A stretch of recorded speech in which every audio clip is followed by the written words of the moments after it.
Langt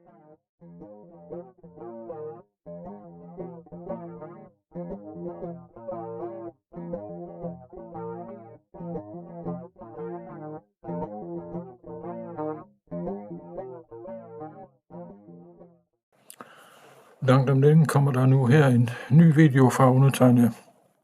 Sin sidste video, jeg flyttede, og derfor er det gamle anlæg nedlagt. Jeg flyttede til en gård, og der var ikke sådan lige et torum, lige sådan at gå til.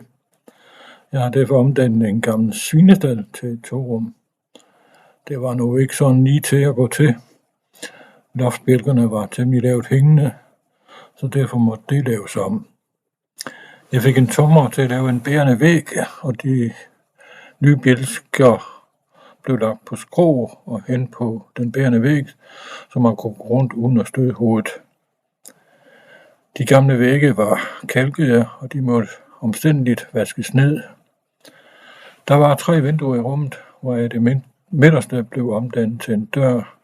De resterende vinduer blev skiftet. Der blev lagt isolering i vægge og loft, og de blev så henholdsvis belagt med troptæk og Fermacell. Vægge blev herefter malet.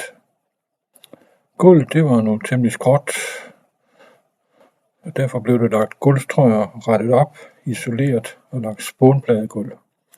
Herefter blev lagt det billigste af Hjem & Fixes laminatgulv. Langs væggen blev monteret et elpanel med strømudtag.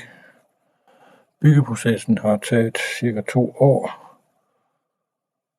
Jeg vil senere komme med en video med selve toganlægget,